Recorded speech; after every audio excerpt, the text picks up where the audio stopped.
O arco e a lira. O poema, a revelação poética, poesia e história. Por Otávio Paz. Tradução Ari Reutemann e Paulina Watt. Editora Kozak Naif. Canal Le Conde. O poema. A imagem. A palavra imagem, como todos os vocábulos, tem diversas significações. Por exemplo, figura, representação, como quando falamos de uma imagem ou escultura de Apolo ou da Virgem, ou figura real ou irreal que evocamos ou produzimos com a imaginação. Nesse sentido, o vocábulo possui um valor psicológico. As imagens são produtos imaginários. Mas esses não são os seus únicos significados, nem os que nos interessam aqui. Convém advertir, então, que designamos com a palavra imagem toda forma verbal, frase ou conjunto de frases que o poeta diz e que juntas compõem um poema. Essas expressões verbais foram classificadas pela retórica e se chamam comparações, símiles, metáforas, jogos de palavras, paronomásias, símbolos, alegorias, mitos, fábulas, etc. Quaisquer que sejam as diferenças que as separam, todas elas têm em comum a característica de preservar a pluralidade de significados da palavra sem romper a unidade sintática da frase ou do conjunto de frases. Cada imagem ou cada poema feito de imagens contém muitos significados opostos ou díspares, que ela abrange ou reconcilia sem suprimir. Assim, São João fala de música calada, frase em que se alinham dois termos aparentemente irreconciliáveis. O herói trágico, nesse sentido, também é uma imagem. Verbi gratia, a figura de Antígona, dilacerada entre a piedade divina e as leis humanas. A cólera de Aquiles também não é simples, e nela se combinam os opostos, o amor por Patroclo e a piedade por Príamo, a fascinação diante de uma morte gloriosa e o desejo de uma vida longa. Em Segismundo, a vigília e o sonho se enlaçam de maneira indissolúvel e misteriosa. Em Édipo, a liberdade e o destino. A imagem é marca da condição humana. Épica, dramática ou lírica, condensada numa frase ou desenvolvida em 1000 páginas, toda imagem aproxima ou acopla realidades opostas, indiferentes ou afastadas entre si, isto é, submete a unidade à pluralidade do real. Conceitos e leis científicas não pretendem outra coisa. Graças a uma mesma redução racional, indivíduos e objetos, penas leves ou pedras pesadas, se transformam em unidades homogêneas. Não sem um assombro justificado, um dia as crianças descobrem que 1 quilo de pedras pesa o mesmo que 1 quilo de penas. Têm dificuldade para reduzir pedras e penas à abstração quilo. Percebem que pedras e penas abandonaram a sua maneira própria de ser e que, por uma escamoteação, perderam todas as suas qualidades e a sua autonomia. A operação unificadora da ciência as mutila e empobrece. Não se dá o mesmo com a poesia. O poeta nomeia as coisas. Isto são penas, aquilo são pedras. E de repente afirma: as pedras são penas. Isto é aquilo. Os elementos da imagem não perdem o seu caráter concreto e singular. As pedras continuam sendo pedras, ásperas, duras, impenetráveis, amarelas de sol ou verdes de musgo. Pedras pesadas. E as penas penas, leves. Essa imagem resulta escandalosa, porque desafia o princípio da contradição. O pesado é o leve. Ao anunciar a identidade dos opostos, atenta contra os fundamentos do nosso pensar. Portanto, a realidade poética da imagem não pode aspirar à verdade. O poema não diz o que é, mas o que poderia ser. Seu reino não é o do ser, mas o do impossível verossímil de Aristóteles. Apesar dessa sentença diversa, os poetas se obstinam em afirmar que a imagem revela o que é, e não o que poderia ser. E mais, dizem que a imagem recria o ser. Desejosos de restaurar a dignidade filosófica da imagem, alguns não vacilam em buscar o amparo da lógica dialética. De fato, muitas imagens se ajustam aos 3 tempos do processo. A pedra é um momento da realidade, a pena outro, e do seu choque surge a imagem, a nova realidade. Não é necessário recorrer a uma impossível enumeração das imagens para perceber que a dialética não abrange todas. Algumas vezes o primeiro termo devora o segundo, outras, o segundo neutraliza o primeiro. Ou então não se produz o terceiro termo e os 2 elementos aparecem frente a frente, irredutíveis, hostis. As imagens do humor pertencem geralmente a esse último tipo. A contradição só serve para afirmar o caráter irreparavelmente absurdo da realidade ou da linguagem. Enfim, embora muitas imagens se desdobrem segundo a ordem hegeliana, quase sempre se trata mais de uma semelhança que de uma verdadeira identidade. No processo dialético, pedras e penas desaparecem em favor de uma terceira realidade, que não é mais pedra nem pena, e sim outra coisa. Mas em algumas imagens, precisamente as mais elevadas, as pedras e as penas continuam sendo o que são. Isto é isto, e aquilo é aquilo. E ao mesmo tempo, isto é aquilo. As pedras são penas, sem deixar de ser pedras. O pesado é o leve. Não se dá a transmutação qualitativa que a lógica de Hegel pede, como não houve a redução quantitativa da ciência. Em suma, também para a dialética a imagem constitui um escândalo e um desafio. Também viola as leis do pensamento.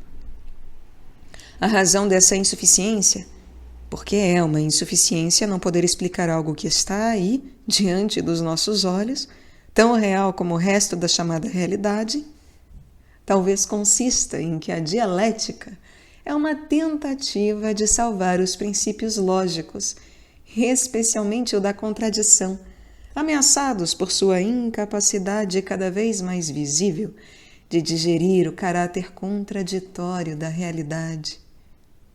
A tese não se dá ao mesmo tempo que a antítese, e ambas desaparecem para dar lugar a uma nova afirmação que, ao englobá-las, as transmuta. Em cada um dos 3 momentos reina o princípio da contradição. Afirmação e negação nunca se dão como realidades simultâneas, pois isso implicaria suprimir a própria ideia de processo. Ao deixar intacto o princípio da contradição, a lógica dialética condena a imagem, que faz pouco caso desse princípio. Como o resto das ciências, a lógica não deixou de formular a pergunta crítica que toda disciplina deve se fazer em algum momento: a de seus fundamentos. É esse, se não estou enganado, o sentido dos paradoxos de Bertrand Russell e, num extremo oposto, o das pesquisas de Husserl. Assim, surgiram novos sistemas lógicos. Alguns poetas se interessaram pelas pesquisas de S. Lupasco, que se propõe a desenvolver séries de proposições fundadas no que ele chama de princípio da contradição complementar. Lupasco deixa intactos os termos opostos, mas enfatiza sua interdependência. Cada termo pode ser atualizado no seu oposto, do qual depende em razão direta e contraditória. A vive em função contraditória de B.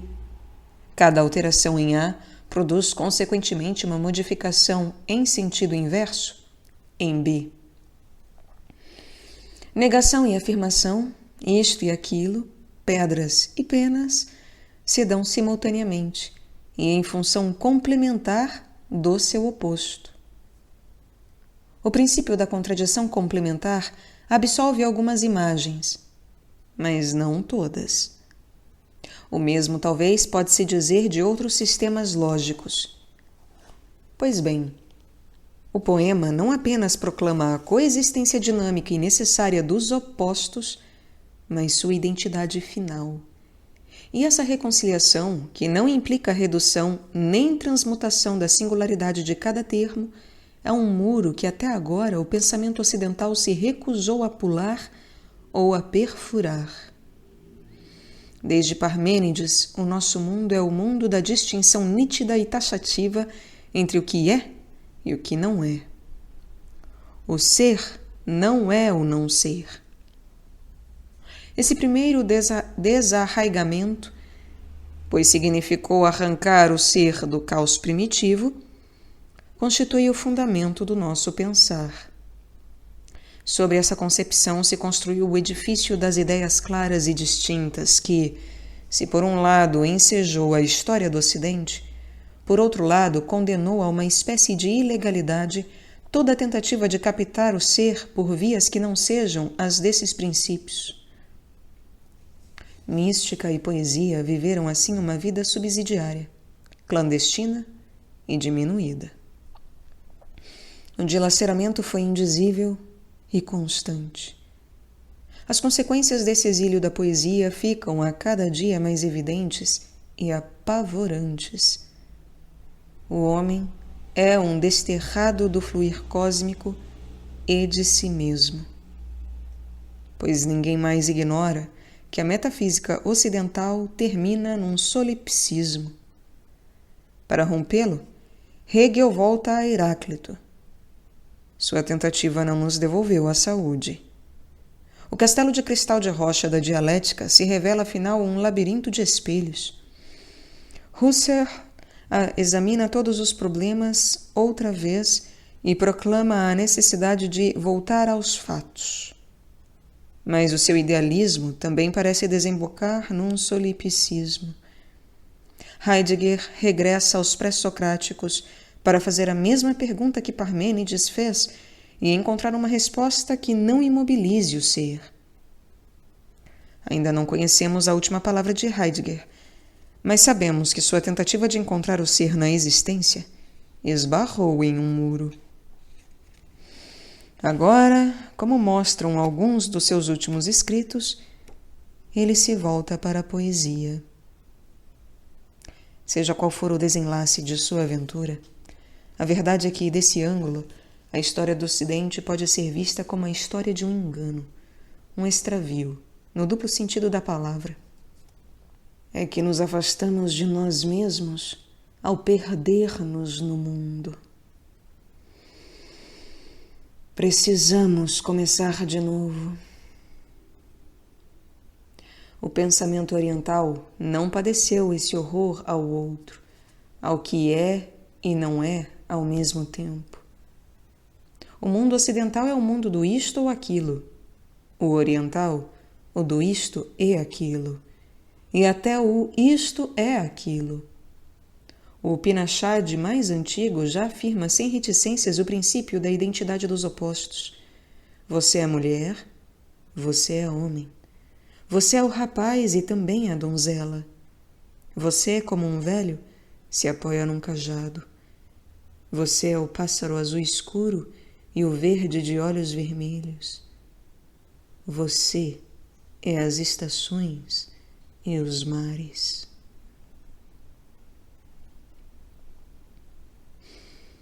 E essas afirmações são condensadas pelo Upanishad Chandogya na célebre fórmula: você é aquilo. Toda a história do pensamento oriental parte dessa antiquíssima afirmação, do mesmo modo que o pensamento do Ocidente brota da de Parmênides. Ela é o tema constante de especulação dos grandes filósofos budistas e dos exegetas do hinduísmo. O taoísmo revela as mesmas tendências. Todas essas doutrinas reiteram que a oposição entre isto e aquilo é simultaneamente relativa e necessária, mas há um momento em que a inimizade entre os termos que nos pareciam excludentes deixa de existir. Como uma espécie de comentário antecipado a certas especulações contemporâneas, Chuang-Tzu explica assim o caráter funcional e relativo dos opostos. Não há nada que não seja isto. Não há nada que não seja aquilo. Isto vive em função daquilo. Tal é a doutrina da interdependência disto e daquilo. A vida é vida ante a morte, e vice-versa. A afirmação se afirma ante a negação, e vice-versa. Portanto, se alguém se apoiar nisto, teria que negar aquilo. Porém, isto possui sua afirmação e sua negação, e também gera o seu isto e o seu aquilo. Portanto, o verdadeiro sábio despreza o isto e o aquilo e se refugia no tal.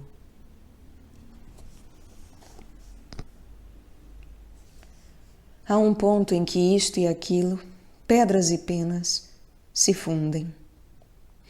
E esse momento não está nem antes, nem depois, no princípio ou no fim dos tempos. Não é paraíso natal ou pré-natal, nem céu ultraterrestre. Não vive no reino da sucessão, que é exatamente o dos opostos relativos, mas está em cada momento. É cada momento.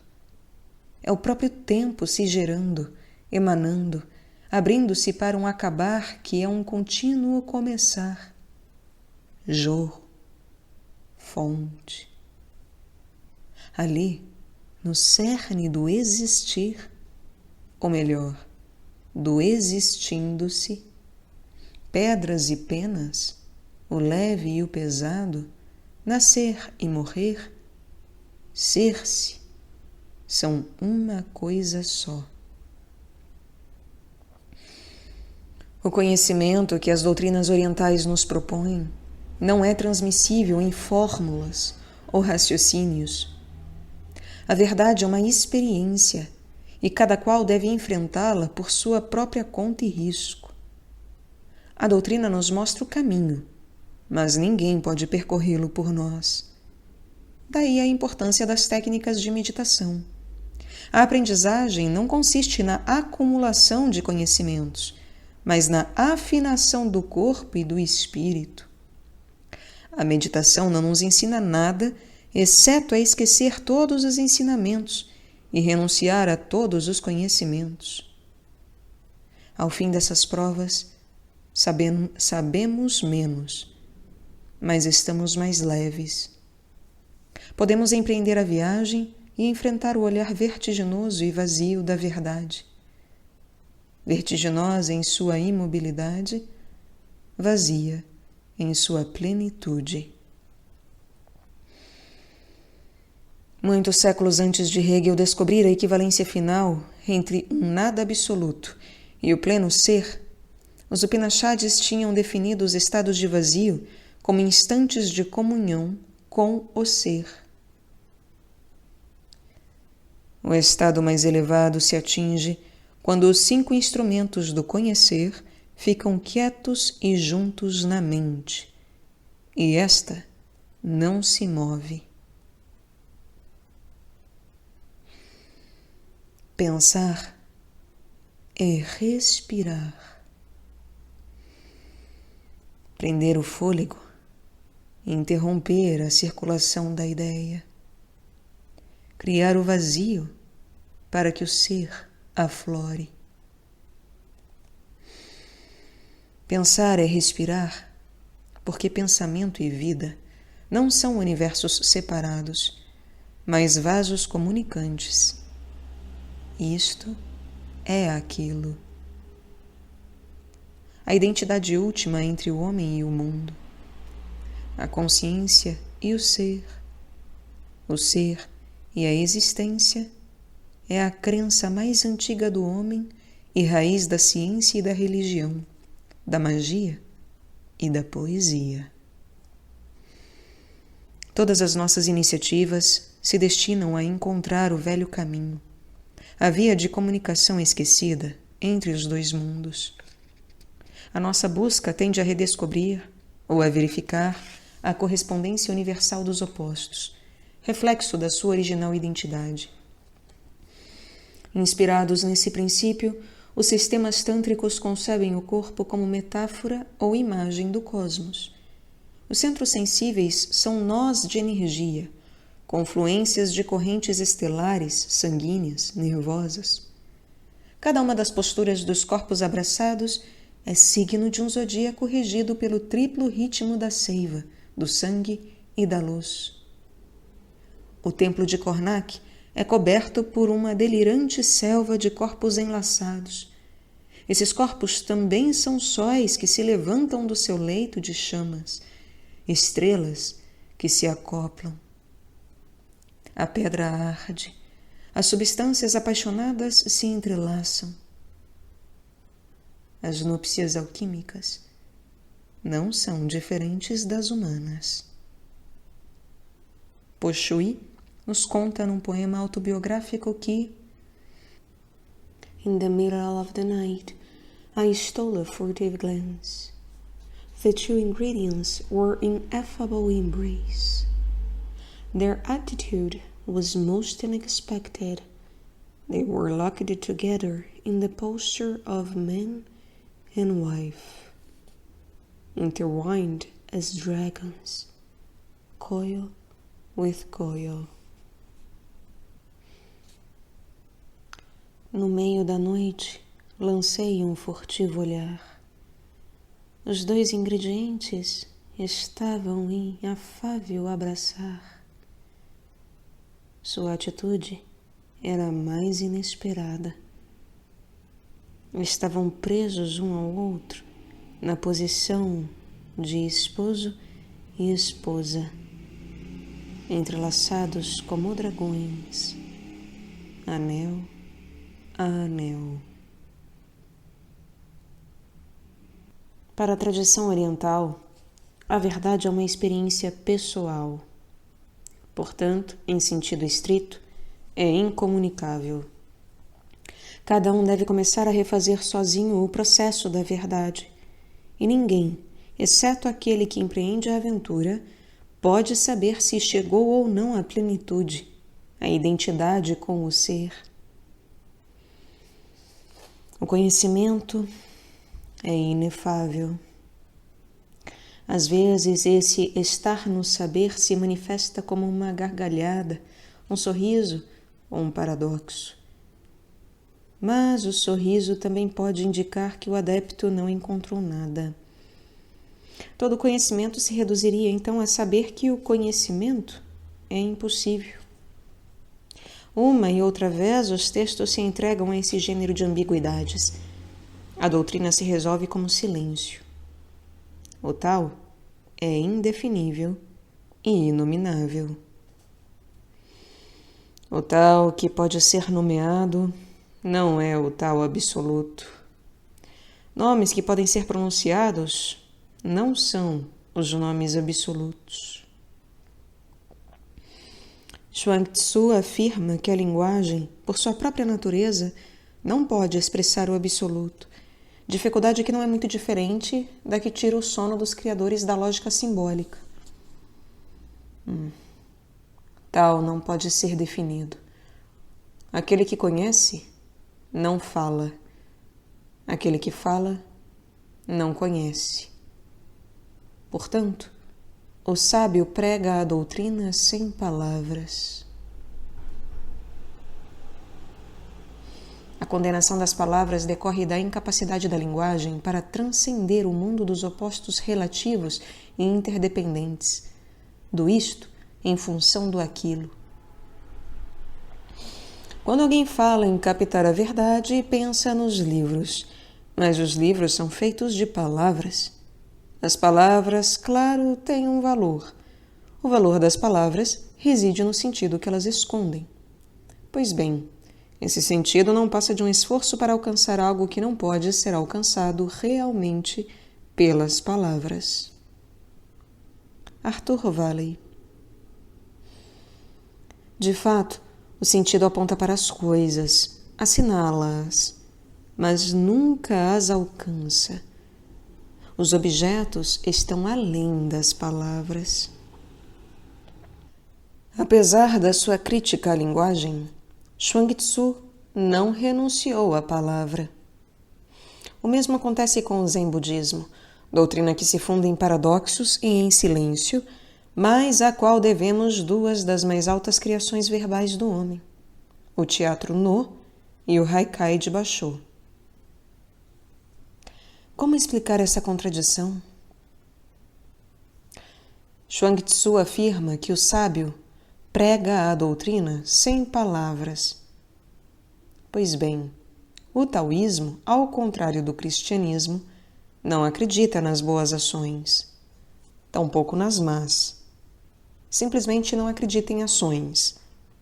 A prédica sem palavras a que o filósofo chinês alude não é a do exemplo, mas é de uma linguagem que seja algo mais que linguagem, palavra que diga o indizível. Embora Chuang-Tzu jamais tenha pensado na poesia como uma linguagem capaz de transcender o sentido disto e daquilo e de dizer o indizível, não se pode excluir do seu raciocínio as imagens, jogos de palavras e outras formas poéticas. Poesia e pensamento se entrelaçam em Chuang-Tzu até formar um único tecido, uma única matéria insólita. O mesmo pode-se dizer das outras doutrinas. Graças às imagens poéticas, o pensamento taoísta, hindu e budista resulta compreensível. Quando Chuang-Tzu explica que a experiência do Tao implica um regresso a uma espécie de consciência elementar ou original, na qual os significados relativos da linguagem são inoperantes, usa um jogo de palavras que é uma adivinhação poética. Diz que essa experiência de volta ao que somos originalmente é entrar na gaiola dos pássaros sem fazê-los cantar. Fan é jaula e regresso. Ming é canto e nomes. Assim, a frase também quer dizer voltar para onde os nomes não fazem falta, para o silêncio, reino das evidências, ou para o lugar onde nomes e coisas se fundem e são o mesmo, a poesia, reino onde o nomear é ser. A imagem diz o indizível. As penas leves são pedras pesadas. É preciso voltar à linguagem para ver como a imagem pode dizer o que a linguagem, por natureza, parece incapaz de dizer. A linguagem é significado, sentido disto ou daquilo. As penas são leves, as pedras pesadas. O leve é leve em relação ao pesado, o escuro ante o luminoso, etc. Todos os sistemas de comunicação vivem no mundo das referências e dos significados relativos, daí que constituam conjuntos de signos dotados de certa mobilidade. Por exemplo, no caso dos números, um 0 à esquerda não é o mesmo que um 0 à direita. Os algarismos modificam o seu significado de acordo com sua posição. O mesmo ocorre com a linguagem. Só que sua gama de mobilidade é muito superior à dos outros procedimentos de significação e comunicação. Cada vocábulo tem vários significados mais ou menos conexos entre si. Esses significados se ordenam e se definem segundo o lugar da palavra na oração. Todas as palavras que compõem a frase, e com elas os seus diferentes significados, de repente adquirem um sentido, o da oração. Os outros desaparecem ou se atenuam. Ou, em outras palavras, o idioma em si mesmo é uma infinita possibilidade de significados. Ao atualizar-se numa frase, ao se transformar de fato em linguagem, essa possibilidade se fixa numa direção única. Na prosa, a unidade da frase é alcançada por meio do sentido, que é algo assim como uma flecha que obriga todas as palavras que a compõem a apontar para um mesmo objeto ou numa mesma direção. Pois bem, a imagem é uma frase em que a pluralidade de significados não desaparece. A imagem admite e exalta todos os valores das palavras, sem excluir os significados primários e secundários. Como pode a imagem, encerrando 2 ou mais sentidos, ser uma e resistir à atenção de tantas forças contrárias, sem se tornar um mero disparate? Há muitas proposições perfeitamente corretas em relação ao que chamaríamos de sintaxe gramatical e lógica, que se revelam um contrassenso. Outras desembocam em um sem-sentido, como as que Garcia Baca cita em sua Introdução à Lógica Moderna. Por exemplo, o número 2 é 2 pedras. Mas a imagem não é um contrassenso nem um sem-sentido. Assim, a unidade da imagem deve ser algo mais que a unidade meramente formal que se dá nos contrassensos e, de modo geral, em todas as propostas que não significam nada ou que constituem simplesmente incoerências. Qual pode ser o sentido da imagem se em seu interior vários e díspares significados lutam entre si? As imagens do poeta têm sentido em diversos níveis. Em primeiro lugar, possuem autenticidade. O poeta as viu ou ouviu. São uma expressão genuína de sua visão e experiência do mundo. Trata-se então de uma verdade de ordem psicológica, que evidentemente nada tem a ver com o problema que nos preocupa. Em segundo lugar, essas imagens constituem uma realidade objetiva, válida em si mesma. São obras. Uma paisagem de Gôngora não é o mesmo que uma paisagem natural, mas ambas têm realidade e consistência, embora vivam em esferas diferentes. São 2 ordens de realidade paralelas e autônomas. Nesse caso, o poeta faz algo mais que dizer a verdade. Ele cria realidades possuidoras de uma verdade, as da sua própria existência.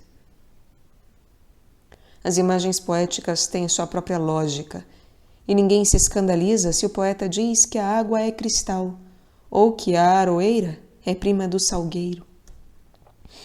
Mas essa verdade estética da imagem só vale dentro do seu próprio universo. Por fim, o poeta afirma que as suas imagens nos dizem algo sobre o mundo e sobre nós mesmos, e que esse algo, embora pareça um disparate, nos revela o que somos de verdade. Terá algum fundamento objetivo essa pretensão das imagens poéticas? O aparente contrassenso ou sem sentido do dizer poético conterá algum sentido? Quando temos a percepção de um objeto qualquer, este se apresenta como uma pluralidade de qualidades, sensações e significados. Essa pluralidade se unifica instantaneamente no momento da percepção. O momento unificador de todo esse conjunto contraditório de qualidades e formas é o sentido. as coisas possuem um sentido. Mesmo no caso das mais simples, casual e distraída percepção, ocorre certa intencionalidade, como mostram as análises fenomenológicas. Assim, o sentido não é apenas o fundamento da linguagem, mas também de toda e qualquer apreensão da realidade. Nossa experiência da pluralidade e da ambiguidade do real parece que se redime no sentido. Tal como a percepção comum, a imagem poética reproduz a pluralidade da realidade e, ao mesmo tempo, lhe dá unidade. Até aqui, o poeta não faz nada que não seja comum ao resto dos homens. Vejamos agora em que consiste a operação unificadora da imagem para diferenciá-la das outras formas de expressão da realidade. Todas as nossas versões do real, silogismos, descrições, fórmulas científicas, comentários de ordem prática, etc., não recriam aquilo que tentam expressar. Limitam-se a representar ou descrever. Se vemos uma cadeira, por exemplo, captamos instantaneamente sua cor, sua forma, os materiais de que é feita, etc. A apreensão de todas essas características dispersas e contraditórias não nos impede de, no mesmo ato, entender o significado da cadeira, o fato de ser um móvel, um utensílio. Mas, se queremos descrever a nossa percepção da cadeira, teremos de ir com tato e por partes. Primeiro sua forma, depois sua cor, e assim sucessivamente até chegar ao significado. No decorrer do processo descritivo, foi-se perdendo pouco a pouco a totalidade do objeto. A princípio, a cadeira era só forma, mais tarde certo tipo de madeira e, finalmente, puro significado abstrato. A cadeira é um objeto que serve para sentar-se. No poema, a cadeira é uma presença instantânea e total, que de repente fere a nossa atenção. O poeta não descreve a cadeira, coloca-a na nossa frente. Tal como no momento da percepção, a cadeira nos é dada com todas as suas qualidades contrárias e, no cume, o significado. Assim, a imagem reproduz o momento da percepção e obriga o leitor a suscitar dentro de si o objeto um dia percebido. O verso, a frase ritmo, evoca, ressuscita, acorda, recria. Ou, como dizia Antônio Machado, não representa, apresenta, recria, revive a nossa experiência do real. Não é necessário assinalar que essas ressurreições não são apenas as da nossa experiência cotidiana, mas também as da nossa vida mais obscura e remota. O poema nos faz lembrar o que esquecemos, o que somos realmente.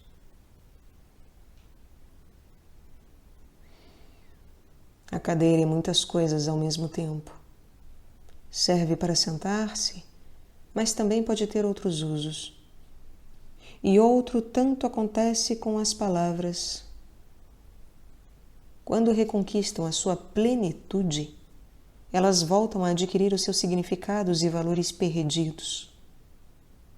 A ambiguidade da imagem não é diferente da ambiguidade da realidade, tal como a captamos no momento da percepção, imediata, contraditória, plural e, não obstante, dona de um sentido recôndito.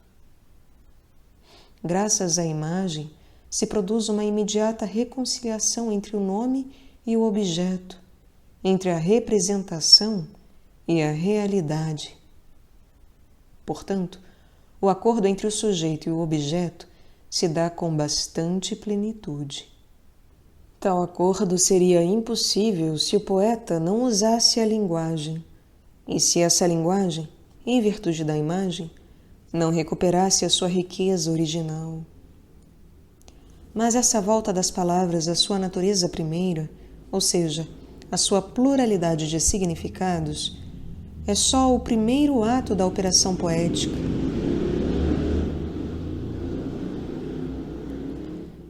Ainda não captamos por completo o sentido da imagem poética. Toda frase faz referência a outra. É suscetível de ser explicada por outra. Graças à mobilidade dos signos, as palavras podem ser explicadas pelas palavras. Quando topamos com uma sentença obscura, dizemos: o que estas palavras querem dizer é isto ou aquilo. E para dizer isto ou aquilo, recorremos a outras palavras. Toda frase quer dizer algo que pode ser dito ou explicado por outra frase. Em consequência, o sentido ou significado é um querer dizer, ou seja, um dizer que pode ser dito de outra maneira. O sentido da imagem, pelo contrário, é a própria imagem. Não se pode dizer com outras palavras. A imagem explica a si mesma. Nada, exceto ela, pode dizer o que quer dizer. Sentido e imagem são a mesma coisa. Um poema não tem outro sentido fora de suas imagens. Ao ver a cadeira, captamos instantaneamente o seu sentido. Sem necessidade de ir à palavra, vamos nos sentar nela. O mesmo ocorre com o poema. Suas imagens não nos levam a outra coisa, como acontece com a prosa, mas nos defrontam com uma realidade concreta. Quando o poeta diz dos lábios de sua amada: pronunciam com desdém sonoro gelo, não cria um símbolo da brancura ou do orgulho. Ele nos confronta com um fato, sem recorrer à demonstração. Dentes, palavras, gelos, lábios, realidades díspares se apresentam de chofre aos nossos olhos. Goya não nos descreve os horrores da guerra, simplesmente nos oferece a imagem da guerra. Não fazem falta comentários, referências ou explicações. O poeta não quer dizer, diz. Orações e frases são meios. A imagem não é meio. Sustentada em si mesma, ela é o seu próprio sentido. Acaba nela e começa nela. O sentido do poema é o poema em si. As imagens são irredutíveis a qualquer explicação e interpretação. Assim, as palavras, que haviam recuperado sua ambiguidade original, sofrem agora outra transformação desconcertante e mais radical. Qual seria ela? Derivados da natureza significante da linguagem, dois atributos distinguem as palavras. Primeiro, sua mobilidade ou intercambialidade. Segundo, em virtude de sua mobilidade, o fato de uma palavra poder ser explicada por outra. Podemos dizer a ideia mais simples de muitas maneiras, ou trocar as palavras de um texto ou de uma frase sem alterar gravemente o sentido, ou explicar uma sentença com outra. Nada disso é possível com a imagem. Há muitas maneiras de dizer a mesma coisa em prosa, só uma em poesia. Não é o mesmo dizer: de nua que está, brilha a estrela, que a estrela brilha porque está nua. O sentido se degradou na segunda versão. De afirmação se transformou em rasteira explicação. A corrente poética sofreu uma queda de tensão. A imagem faz as palavras perderem a sua mobilidade e intercambiabilidade. Os vocábulos se tornam insubstituíveis, irreparáveis. Deixaram de ser instrumentos. A linguagem deixa de ser um utensílio. A volta da linguagem à sua natureza original, que parecia ser o fim último da imagem, se mostra assim como o passo preliminar de uma operação ainda mais radical. A linguagem, tocada pela poesia, de repente deixa de ser linguagem, ou seja, conjunto de signos móveis e significantes. O poema transcende a linguagem. Está explicado agora o que disse no começo deste livro. O poema é linguagem, e linguagem antes de ser submetida à mutilação da prosa ou da conversa. Mas também é algo mais. E esse algo mais não é explicável pela linguagem, embora só possa ser atingido por ela. Nascido da palavra, o poema desemboca em algo que a transpassa. A experiência poética é irredutível à palavra, e não obstante, só a palavra a expressa. A imagem reconcilia os opostos, mas essa reconciliação não pode ser explicada com palavras, exceto as da imagem, que já deixaram de sê-lo. Assim, a imagem é um recurso desesperado contra o silêncio que nos invade toda vez que tentamos exprimir a experiência terrível daquilo que nos rodeia e de nós mesmos. O poema é linguagem em tensão, em extremo de ser e em ser até o extremo. Extremos da palavra e palavras extremas, voltadas para as próprias vísceras, mostrando o reverso da fala, o silêncio e a não significação. Aquém da imagem está o mundo do idioma, das explicações e da história. Para além, abrem-se as portas do real. Significação e não significação se tornam termos equivalentes. Esse é o sentido último da imagem. Ela mesma. Certo. Não é em todas as imagens que os opostos se reconciliam sem destruir-se. Algumas descobrem semelhanças entre os termos ou elementos de que a realidade é feita. São as comparações, como Aristóteles as definiu. Outras aproximam realidades contrárias e produzem assim uma nova realidade, como diz Riverdy.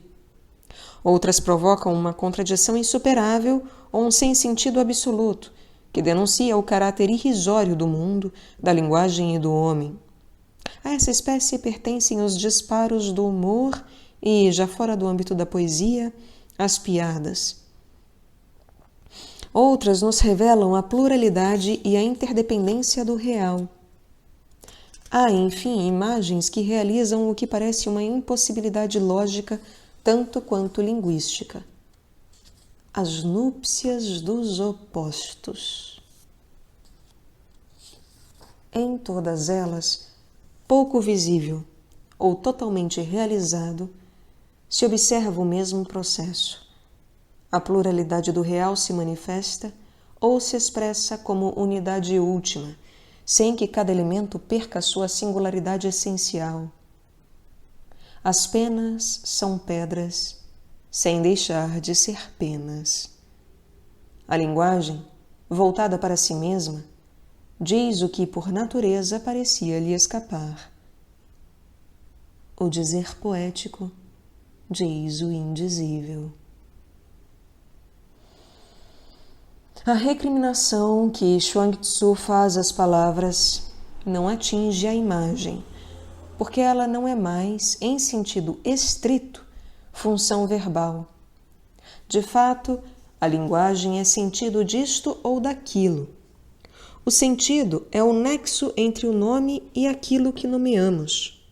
Assim, implica distância entre um e outro. Quando enunciamos certo tipo de proposições, como o telefone é comer, Maria é um triângulo, etc., produz-se um sem-sentido, porque a distância entre a palavra e a coisa, entre o signo e o objeto, se torna insuperável. A ponte, o sentido, se quebrou. O homem fica sozinho, encerrado na sua linguagem. E, na verdade, fica também sem linguagem, porque as palavras que emite são puros sons que não significam mais nada. Com a imagem acontece o contrário. Longe de aumentar, a distância entre a palavra e a coisa se reduz ou desaparece totalmente. O nome e o nomeado são o mesmo. O sentido, na medida em que é nexo ou ponte, também desaparece. Não há mais nada a apreender, nada a indicar. Não se produz o sem-sentido ou o contrassenso, e sim algo que só é dizível e explicável por si mesmo. De novo, o sentido da imagem é a própria imagem.